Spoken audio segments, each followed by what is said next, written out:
நிறைய கல்யாணத்துக்கு இருக்கிற பசங்களும் சரி பொண்ணுங்களும் சரி இது பத்தாது 50,000லாம் சான்ஸே இல்லை. டயர் 1 சிட்டி மாதிரி சென்னையில் பெங்களூர் போனோம் சுத்தம் அப்படின்ற மாதிரிலாம் பேசிகிட்டு இருக்காங்க. ஏதாவது ஒரு விக்ட்ரி, அதாவது சம்பளம் அதிகமாகிடுச்சு இல்லை ஏதோ ஒரு கம்பெனி மாதிரி எனக்கு அதிகமாகிடுச்சு அப்படின்னும் போது எக்ஸ்பென்ஸ் பண்ணி தான் நம்ம சந்தோஷத்தை வெளிப்படுத்துகிறோமே தவிர சேவிங்ஸ் அதிகப்படுத்துகிறேன் அதனால் எனக்கு ஃப்யூச்சரில் எனக்கு லாபம் அப்படின்னு வந்து யாராவது யோசிக்கிறோமானா அந்த தாட் ப்ராசஸ்க்கே யாரும் போகிறதில்ல. ஸோ ஒரு ஐஃபோன் வாங்கும் போது வந்து நம்மக்கிட்ட சேவிங்ஸ் இருந்து வாங்குறோமானா நிறைய பேர் இந்தியாவில் இஎம்ஐயில் தான் வாங்குறாங்க. மேபி கிரெடிட் கார்டில் கேஷ்பேக் கிடைக்குது இல்லை நிறைய ரீசன் சொல்லிட்டு நான் சொல்கிறது இந்த ஃபார்முலா லைஃப் ஃபுல்லாக ஃபாலோ பண்ணும். இன்கம் மைனஸ் சேவிங்ஸ் தான் எக்ஸ்பென்சஸ்.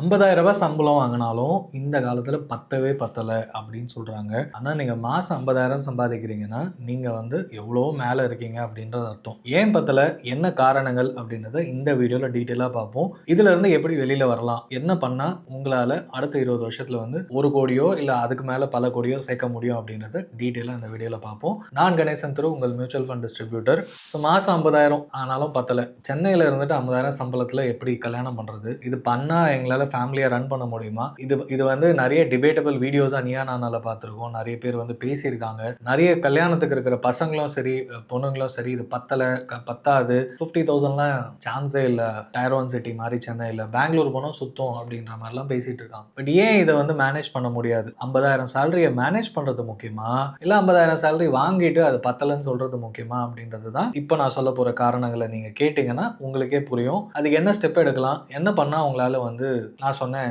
1 கோடியோ ஒரு சில கோடிகளோ கிரியேட் பண்ண முடியும்ன்றதையும் கடைசியில் பார்ப்போம். முதல் காரணம் பார்த்தீங்கன்னா சேலரி இன்க்ரீஸ் ஆகுது பட் ஆனால் சேவிங்ஸ் இன்க்ரீஸ் பண்ணுறோமா அப்படின்னா கேள்விக்குறி தான். ஒரு ஐடி துறையாக இருக்கட்டும் இல்லை ஈவன் எந்த துறையாக இருந்தாலும் ஆரம்பிக்கும் போது 15,000 20,000 தான். ஏன்னா ஒரு 3-4 வருஷத்துக்கு முன்னாடி என்னோட சிஸ்டர் வந்து ஐடி துறையில் ஜாயின் பண்ணும்போது 15,000 16,000 தான் சேலரின்னு சொன்னான். எனக்கே ஷாக். ஏன்னா கிட்டத்தட்ட 18-19 வருஷத்துக்கு முன்னாடி ஐடியில் என் ஃப்ரெண்ட்ஸ் ஜாயின் பண்ணும் போதும் அவங்களோட ஸ்டார்டிங் சேலரி அதே பெரிய பெரிய கம்பெனிஸில் இதே 15,000-16,000 தான். ஸோ பெருசாக டிஃப்ரென்ஸே இல்லை ஈவன் டயர் 1 கம்பெனிஸில் இந்தியாவில். ஆனால் ஒரு 50,000 ரூபாய் போகிறதுக்கு வந்து குறைஞ்சது ஒரு 2 வருஷம் 3 வருஷத்தில் இப்போலாம் வந்து நீங்கள் கம்பெனி ஜம்ப் ஆனீங்கன்னா கிடைக்கும். மேபி மிஞ்சி போனால் 4th இயர் கிடச்சிரும். மேனுஃபேக்சரிங் கம்பெனிஸாக இருந்தாலும் இப்போ வந்து கொஞ்சம் அதிகப்படுத்தி கொடுக்குறாங்கன்னு வச்சு. ஸோ இந்த சேலரி இன்க்ரீஸ் ஆனால் சேவிங்ஸ் இன்க்ரீஸ் ஆகுதான்னு பார்த்தீங்கன்னா பிக்கெஸ்ட் ப்ராப்ளம் என்னன்னா நம்ம சம்பளம் வந்துடுச்சு அப்படின்னு வந்து ஆசைப்பட்டு ஃபோன் வாங்குவோம். சேலரி இன்க்ரிமெண்ட் வருது ஃபர்ஸ்ட் இயரில் அப்படின்னா செலிப்ரேட் பண்ணுறதுக்கு வந்து ஒன்று ட்ரிப்பு போவோம், அப்படி இல்லை மூவி போவோம், இல்லை வீக்கெண்ட் அவுட்டிங் போய் என்ஜாய் பண்ணுவோம். ஏதாவது ஒரு விக்ட்ரி, அதாவது சம்பளம் அதிகமாயிருச்சு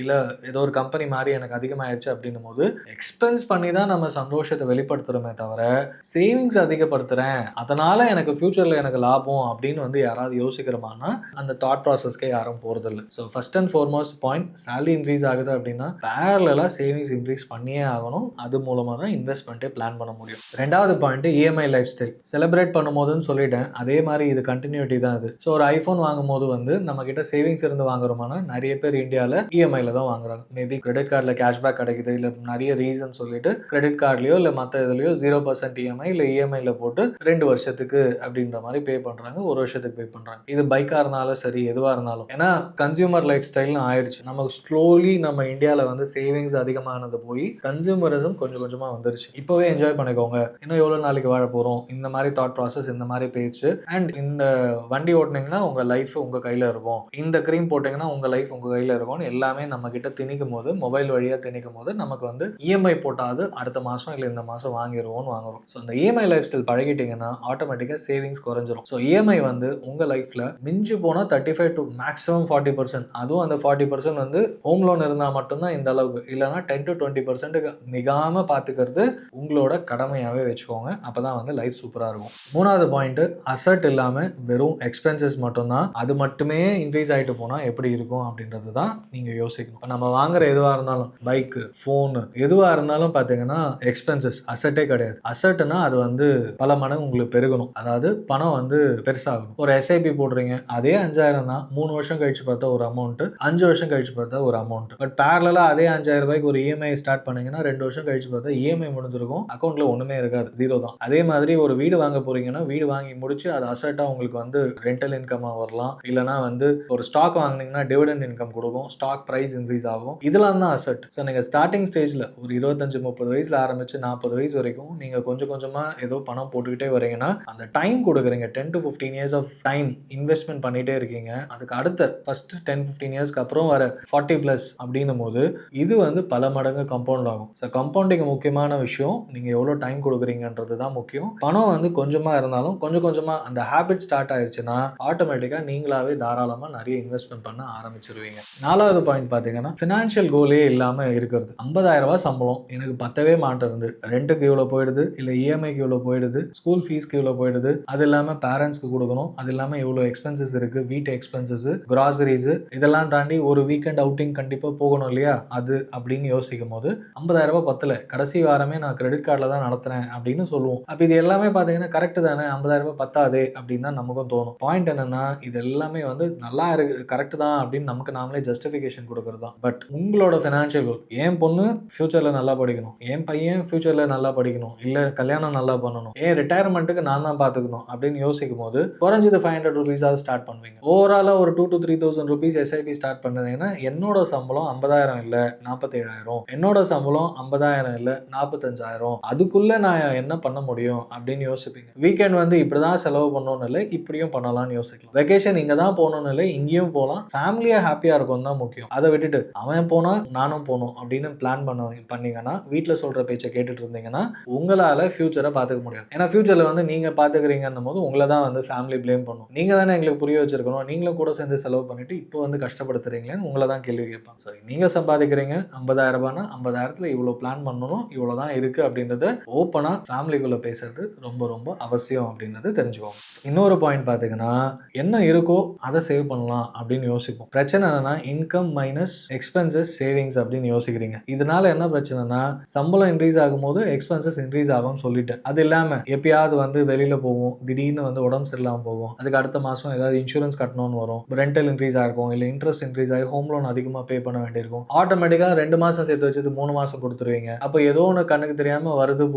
போது உன்னால ஒண்ணுமே சேர்க்க முடியல அப்படின்ற பாயிண்ட் தான் சொல்லுவேன். பிரச்சனை நான் சொல்றது இந்த ஃபார்முலா லைஃப் ஃபுல்லா ஃபாலோ பண்ணும். இன்கம் மைனஸ் சேவிங்ஸ் தான் எக்ஸ்பென்சஸ். அப்போ இன்கம் மைனஸ் சேவிங்ஸ்னும் போது எனக்கு 50,000 ரூபாய் சம்பளம் 10% இல்ல 5% இல்ல 20% எடுத்து வச்சிட்டீங்கன்னா மீதி இருக்கிறத வந்து நீங்க செலவு பண்ணதுக்கு 40,000 45,000 தெரியும். அதுக்குள்ள இவ்வளோ ரெண்ட் கட்டணும், இவ்வளோ வந்து ஸ்கூலுக்கு கட்டணும், இவ்வளோ வந்து கிராசரி எக்ஸ்பென்சஸ், இந்த மாசம் இதை கட் பண்ணணும், வெளியில போறதை கட் பண்ணி இப்படி என்ஜாய் பண்ணலாம் அப்படின்னு வீட்டில் புரிய வச்சிங்கன்னா அவங்களும் புரிஞ்சுப்பாங்க, நீங்களும் நிம்மதியா இருக்கலாம். அவங்க வீட்டில் ப்ரெஷர் போடுறாங்க, நீங்களும் அதுக்கு வந்து ஓகே சொல்லிட்டு கடைசியில் பில்லு கட்டும் போது கிரெடிட் கார்டு பில்லு கட்டும் போது கஷ்டப்பட்டீங்கன்னா யாராலையும் எதுவும் பண்ண முடியாது. இந்த சைக்கிள் ராட் ரேஸ்னு சொல்லுவோம், இது உள்ளே தான் சுத்திட்டு இருக்கும். ஸோ இந்த மாதிரி இந்த 50,000 ரூபாய் சம்பாதிக்கிற போது இதெல்லாம் வந்து இந்த ஃபார்முலா நீங்க 20,000 ரூபாய் சம்பாதிக்கும் போதே ஆரம்பிச்சிருந்தீங்கன்னா இந்த ஃபார்முலா இந்நேரத்துக்கு ப்ராக்டிஸ் ஆயிருக்கும். அட்லீஸ்ட் இப்போவாது income minus savings equal to expense அப்படின்றத ஃபாலோ பண்ணுங்க. இதுக்கப்புறம் இருக்க மிகப்பெரிய பிரச்சனை என்னன்னா இது வந்து மிடில் இன்கம் ட்ராப்னு சொல்லலாம், இல்ல கம்பேரிசன் ட்ராப். அவங்க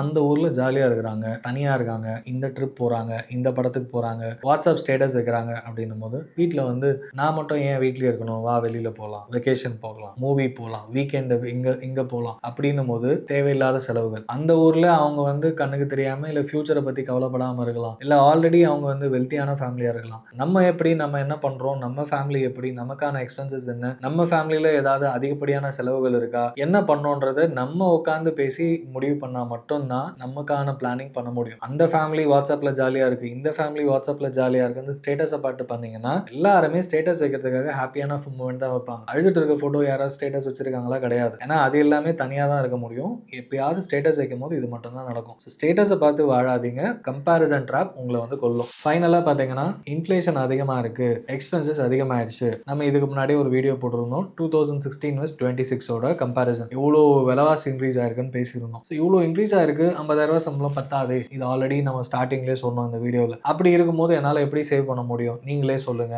அப்படின்னு அந்த வீட்டில் இருக்க 2 பேருமே பேசுறாங்க, ஃபேமிலியா பேசுறாங்க அப்படின்னும் போது கரெக்ட் தான் தோணும். பட் பாயிண்ட் என்னன்னா இன்கம் இன்க்ரீஸ் ஆகுது, இவ்வளோ தூரம் வந்திருக்கீங்கன்னும் போது இன்ஃப்ளேஷனையும் கனெக்ட் பண்ணி ஃபியூச்சர்ல உங்க பணம் எவ்வளோ இதுவாகும். 25 வயசுல நீங்க ஆரம்பிச்சீங்கன்னா 10,000 ரூபாய் எஸ்ஐபி ஸ்டார்ட் பண்ணாலே 25 வருஷத்துல ஒரு 3 கோடி கிட்ட வரும். பட் இதுவே 30 வயசுல ஸ்டார்ட் பண்றீங்கன்னா அதிகமான பணம் போடணும், 35 வயசுல இன்னும் அதிகமான பணம், 40 வயசுல உங்களுக்கு 60 வயசு வரைக்கும் 20 வருஷம் தான் இருக்கு, அப்போ இன்னும் கூட அதிகமான பணம். மாசம் 30,000-40,000க்கு இன்வெஸ்ட்மென்ட் பண்ண வேண்டியிருக்கும். ஸோ சீக்கிரமே ஸ்டார்ட் பண்ணீங்கன்னா உங்களோட லாங் டேர்ம் கோலான ரிட்டையர்மெண்ட்டுக்கு கம்மியான பணத்தில் ஆரம்பிக்க முடியும். ஆட்டோமேட்டிக்காக உங்களால் பிளான் பண்ண முடியும். பட் வயசு ஆக ஆக ஆட்டோமேட்டிக்காக நீங்கள் போட வேண்டிய பணமும் அதிகரிக்கும். இதுதான் போய் நிற்கும். ஸோ நான் மேலே சொன்ன 7 ரீசனும் பார்த்தீங்கன்னா ஜஸ்டிஃபையபிள். இப்போ இருக்கிற காலகட்டத்துக்கு இன்ஸ்டாகிராம் பார்த்து, மொபைல் பார்த்து, ஃபேஸ்புக் பார்த்து ஒன்றுமே பண்ண முடியாது அப்படின்னு தான் யோசிப்போம். பட் நீங்கள் ஒரு டிசிஷன் எடுக்கணும்னு முடிவு பண்ணீங்கன்னா யோசிச்சு பாருங்க. 50,000 சம்பளம், 2 ஃப்ரெண்ட்ஸ் ஏ அண்ட் பி. ஏ வந்து இதே ரீசன்ஸை சொல்லிட்டு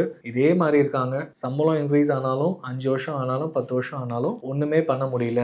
சேம் ஸ்டோரி. ஏன்னா இன்ஃப்ளேஷன் இன்க்ரீஸ் ஆகிட்டே இருக்கு. 10 இயர்ஸ் ஸ்டோரி பார்த்துட்டும் அடுத்த 10 இயர்ஸும் இதே மாதிரி தான் இருக்க போகுதுன்னு நீங்கள் புரிஞ்சுக்கலாம். பட் நீங்கள் ஒரு ஸ்டெப் டிசிஷன் எடுக்கிறீங்க. மாதம் ஒரு 10% ஆரம்பிச்சு 20% 20,000 வரைக்கும் நான் சேவ் பண்ண போகிறேன். அடுத்த 10 இயர்ஸ்க்கு வருஷம் ஸ்டெப் அப் எஸ்ஐபி 10% பண்ண போகிறேன்னு முடிவு பண்ணீங்கன்னா 10,000 ருபீஸ்ல ஆரம்பிங்க. அடுத்த 20 இயர்ஸ்ல பார்த்தீங்கன்னா கண்டிப்பாக 1 கோடிக்கு மேலே உங்ககிட்ட இருக்கும். 50,000 சம்பளம்ன்றது சாதாரண விஷயம் இல்லை. இங்கேருந்து இன்க்ரீஸ் பண்ணுறதுக்கு எவ்வளோ இன்கம் இன்க்ரீஸ் பண்ணணும், ஸ்கில்ஸ் என்ன இம்ப்ரூவ் பண்ணணுன்றது டிஃப்ரெண்டான ஸ்டோரி வேற வீடியோவில் பார்ப்போம். பட் இப்போதைக்கு நீங்கள் வாங்குற சம்பளத்தில் கொஞ்சம் கொஞ்சமாக சேர்க்க ஆரம்பிச்சிங்கன்னா மட்டும்தான் உங்கள் ஃபியூச்சர் பிரைட்டாக இருக்கும். இல்லைனா இதே மாதிரி 60 வயசு வரைக்கும் காலத்தை கடத்தலாம். 60 வயசுக்கு மேலே வேலை கிடைச்சா போயிட்டு சம்பளம் வாங்கிக்கிட்டு அதுக்கப்புறமா நீங்கள் உழைச்சிட்டே இருக்கணும் கால கடைசி வரைக்கும். இப்போவே முடிவு பண்ணுங்க. 50,000 சம்பளம் கம்மி கிடையாது. எப்படி பிளான் பண்ணுறோம், எப்படி மேனேஜ் பண்ணுறோன்றது தான் ரொம்ப ரொம்ப முக்கியம். உங்களுக்கு ஏதாவது டவுட்ஸ் இருக்கு, உங்களுக்கு இப்போவே ஹெல்ப் வேணும் அப்படின்னு நினைச்சீங்கன்னா கீழே இருக்க கூகுள் ஃபார்ம் ஃபில் பண்ணுங்க. நான் உங்ககிட்ட பேசுகிறேன். இன்வெஸ்ட்மெண்ட் ஜேர்னியை ஸ்டார்ட் பண்ணுவோம்.